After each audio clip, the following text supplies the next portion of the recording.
एक बूढ़े आदमी की आवाज सुनाई दे रही थी। उसकी आवाज से ही निराशा झलक रही थी। वो टीचर उतने बुरे नहीं है जितना आपने कहा था।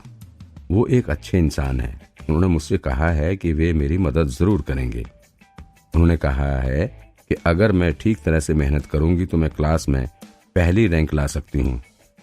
ये सब कहने पर भी उस लड़की की आवाज में हिचकिचाहट लग रही थी। तुम पहली रैंक लाना चाहती हो? अगर तुम उस टीचर से पढ़ोगी तो पहली रैंक तो दूर की बात है, तुम्हें पोज करने की भी बुद्धि नहीं रहेगी। मैडम, क्या आपको पता नहीं वो कौन है? वो इस स्कूल का सबसे बेकार टीचर है। उसे तो 0 नंबर मिले हैं। आप जल्दी से अपना दाखिला उनकी क्लास से वापस ले लो। अगर साहब को पता चल गया तो वे मुझे नौकरी से निकाल ही देंगे। उस बूढ़े आदमी की बात सुन के वो लड़की डर गई। उसे कुछ समझ नहीं आ रहा था। ऐसा लग रहा था उलझन की वजह से वो अभी रोने लगेगी। उन दोनों की बातें सुनकर रितेश की आंखों में चमक आ गई और वो हंसते हुए विपिन की ओर देखने लगा। विपिन सर, क्या इस बच्ची को अभी अभी आपने अपनी क्लास में दाखिला दिया है? लगता है आपके साथ कुछ बुरा होने वाला है। लगता है ये अपना नाम वापस लेने की सोच रही है। अगर किसी स्टूडेंट को लगता है कि उसका टीचर उसके लिए ठीक नहीं है तो वो उसका टोकन वापस दे सकता है और फिर कोई दूसरा टीचर ढूंढ सकता है। रितेश के ऊंची आवाज में ऐसा कहने पर काफी बच्चों की भीड़ आसपास इकट्ठा हो जाती है। वो लड़की और उसका नौकर भी रितेश और विपिन की ओर देखने लगता है। मैडम, क्या ये वही टीचर है जिनका टोकन आपने लिया है? उस बूढ़े नौकर की नजर विपिन पर पड़ी। हाँ, ये वही है, लड़की ने जवाब दिया। नौकर उसी वक्त अपनी जगह से उठकर विपिन की ओर जाने लगा। विपिन सर, मेरी मैडम अपना नाम वापस लेना चाहती है। भैया, नौकर की जल्दबाजी ने लड़की को हैरान कर दिया। लड़की ने शर्मिंदा होकर सिर झुका लिया और जल्दी से नौकर के पीछे पीछे आ गई। उसने विपिन की ओर देखा और बोली, सर मैं... ये वही लड़की थी जिसे विपिन ने अभी कुछ देर पहले अपना स्टूडेंट बनाया था, रोमा। रोमा, तुम्हें पता है कि मैं हर किसी को अपना स्टूडेंट नहीं बनाता। मैंने तुम्हें अपना स्टूडेंट इसलिए बनाया क्योंकि शायद किस्मत में यही लिखा था, वरना आज हमारी मुलाकात क्यों होती। तुम अपना नाम वापस लेकर इतने अच्छे मौके को हाथ से क्यों गंवाना चाहती हो? क्या तुम्हें पता है कि कितने स्टूडेंट्स मुझसे पढ़ना चाहते हैं, मेरी क्लास में दाखिला लेना चाहते हैं, लेकिन मैं उन्हें मना कर देता हूँ। सच तो ये था कि विपिन उस लड़की को इतनी आसानी से नहीं जाने देना चाहता था, जिसे उसने इतनी मेहनत से अपनी क्लास में लेने के लिए मनाया था। इसलिए उसने एक ऊंचे लहजे में ये सब बातें कहनी शुरू कर दी। ये क्या कह रहे हो? विपिन की बातें सुनकर आसपास के लोग हैरानी से विपिन की ओर देखने लगे। उन्हें लगा, क्या ये आदमी पागल हो गया है? भला ऐसे कोई कहता है क्या? क्या मतलब? तुम स्टूडेंट्स का दाखिला नहीं ले रहे हो? और क्या कहा? कई लोग तुम्हारे स्टूडेंट बनना चाहते हैं।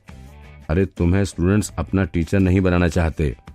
ये सब होता देख लड़की ने अपने नौकर को चुप रहने के लिए कहा, लेकिन इससे पहले कि वो कुछ कहती, नौकर ने देखा अभी भी मैडम उलझन में है, तो नौकर फिर बोला, विपिन सर, मैडम अपना नाम आपकी क्लास से वापस लेना चाहती है। वे बस कह नहीं पा रही हैं। आशा करता हूँ आप उनकी इच्छा का सम्मान करेंगे और नाम वापस लेने की जो भी प्रक्रिया है उसे आगे बढ़ाएंगे। विपिन के पैरों तले जमीन खिसक गई। वापस?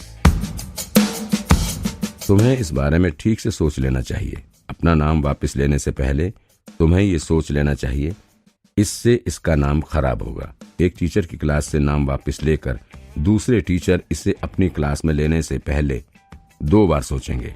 क्या तुम अपनी जिद के कारण अपनी मैडम का भविष्य खराब करना चाहते हो? क्या तुम इसकी जिम्मेदारी ले सकते हो?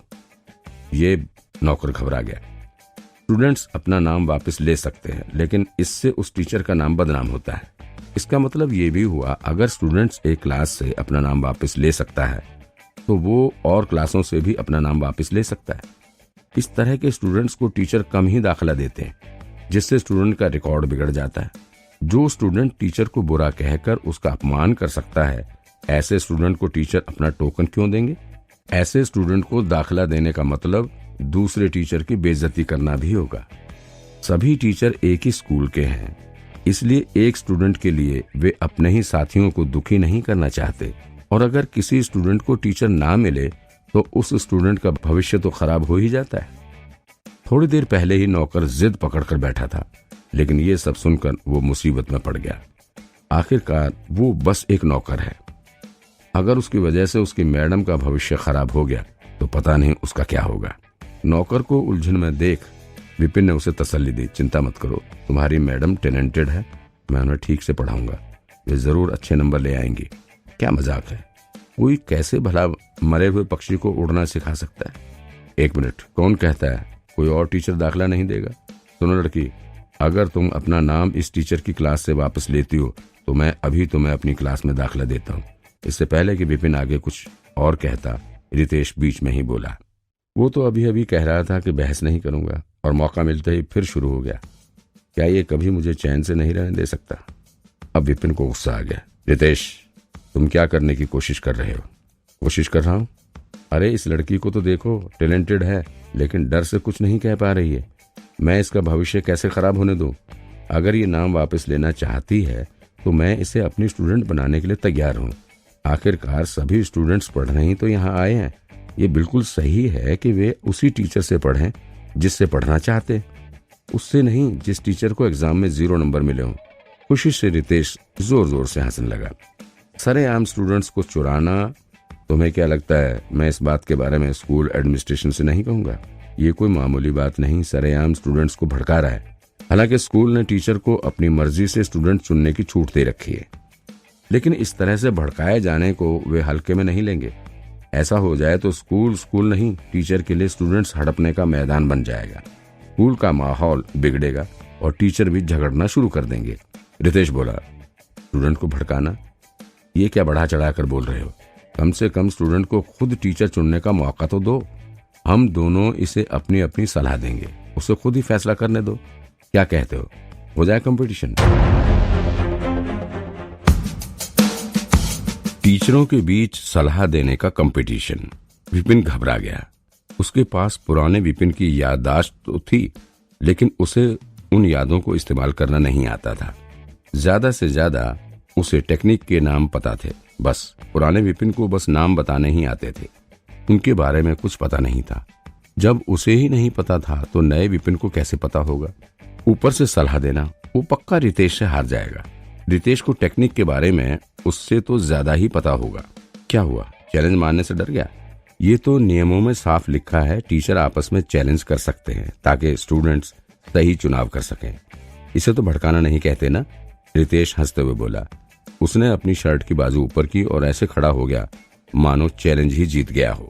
स्टूडेंट्स को हम किस चीज पर सलाह देंगे? विपिन को समझ आ गया था, अगर आज उसने इस मामले को ठीक तरह से नहीं सुलझाया तो उसका इकलौता स्टूडेंट तो वापस चला ही जाएगा और कोई उसका नया स्टूडेंट फिर कभी नहीं बनेगा। टीचर स्टूडेंट्स को उनके मार्शल आर्ट्स के बारे में कई सलाह दे सकते थे, उनके टैलेंट पर, टेक्निक पर, गलतियों पर, और क्योंकि हर टीचर का टेक्निक अलग अलग है इसलिए उनकी सलाह भी अलग होगी। चलो एक काम करते हैं, क्योंकि ये सारे स्टूडेंट्स नए हैं, ना इन्हें हम जानते हैं ना ये हमें जानते हैं। हम इन्हें अपने अपने पंच पोज दिखाने के लिए कहते हैं, फिर हम उनकी गलतियों पर उन्हें सलाह देंगे और उन्हें कैसे ठीक करना है ये बताएंगे। उसके बाद फिर पोज करने के लिए कहेंगे। जिसकी सलाह से स्टूडेंट को ज्यादा फायदा होगा वो जीत जाएगा, ठीक है? रितेश कभी इस तरह से स्कूल के दूसरे टीचर को चैलेंज ना करता, लेकिन उसे पता था विपिन को सलाह देना नहीं आता, इसलिए उसे भरोसा था वो विपिन से अच्छी सलाह देगा ही। विपिन घबरा गया। तुम चैलेंज लड़ने से डर तो नहीं गए? अभी तो कह रहे थे कि तुम ही स्टूडेंट्स को दाखिला नहीं देते। अगर वाकई तुम इतने अच्छे टीचर हो तो साबित करो। इस मासूम लड़की का भविष्य तो खराब मत करो। रितेश ने उसे उकसाने की कोशिश की। ठीक है, विपिन ने आस पास देखते हुए कहा। वैसे भी ज्यादा से ज्यादा क्या होगा, वो हार जाएगा, मर तो नहीं जाएगा ना। अगर उसने चैलेंज नहीं लड़ा तो उसका इकलौता स्टूडेंट भी नाम वापस ले लेगा। अब कोई और रास्ता नहीं बचा है। अगर उसे कुछ याद नहीं भी आया तो वो कुछ इधर उधर की बातें करके निकलने की कोशिश करेगा। शर्मनाक है तो क्या हुआ, वो इतनी आसानी से पीछे नहीं हटेगा। रितेश सर और विपिन सर चैलेंज लड़ रहे हैं, इन दोनों में से कौन जीतेगा? ये तो वही है, इसी को 0 नंबर मिले थे, ये फिर भी चैलेंज लड़ रहा है। सच में क्या इसे और बेइज्जत होना है? चैलेंज की बात सुनकर स्टूडेंट्स की भीड़ खाना बीच में ही छोड़कर दोनों की ओर देखने के लिए लग गई। आज दाखिले का दिन था। कई लोगों ने 0 नंबर वाले टीचर के बारे में सुना था, पर कोई उससे मिला नहीं था। सभी जानना चाहते थे कौन जीतेगा। नियमों के हिसाब से तुम मेरे स्टूडेंट को सलाह दोगे और मैं तुम्हारे। स्टूडेंट्स को इकट्ठा होते देख रितेश को और जोश आ गया। और वो खुलकर मुस्कुराया। चैलेंज समान हो इसलिए टीचर को अपने स्टूडेंट को सलाह देना मना है, ताकि नकल की गुंजाइश ना रहे। उन्हें बस एक दूसरे के स्टूडेंट्स को सलाह देनी है। चैलेंज के नियम और तरीका बताकर रितेश एक महान टीचर की तरह कोने में खड़ा हो गया और लड़की की तरफ देखकर बोला, लड़की यहाँ आओ, मुझे अपना मार्शल आर्ट का बेसिक पोज दिखाओ और फिर अपनी पूरी ताकत से उस दीवार पर मारो। मैं? लड़की हैरान होकर विपिन की ओर देखने लगी, फिर हिम्मत कर आगे बढ़ी। उसने रितेश को अपना मार्शल आर्ट बेसिक पोज करके दिखाया। फिर पहले की ही तरह उसकी एनर्जी से हवा में हलचल होने लगी और आखिरी पोज होते ही जोर की आवाज आई। उसके पंच की आवाज पूरी कैंटीन में गूंज गई। अगर किसी ने अपनी आंखों से ना देखा होता तो कोई नहीं मानेगा कि इस घबराई लड़की ने पंच मारा होगा। उसका पोज मजबूत था और पंच जोरदार। कोई देख के ही कह सकता था उसने अच्छी प्रैक्टिस की है। फिर लड़की ने मुड़कर दोनों टीचर की ओर देखा।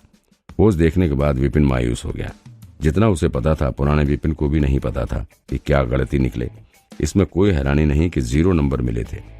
कोई भी कमी निकालने के लिए उसकी नजर कमजोर थी। रितेश ने देखा लड़की में टैलेंट है और मुस्कुराते हुए कहा, अब अपनी पूरी ताकत से उस दीवार पर पंच मारो।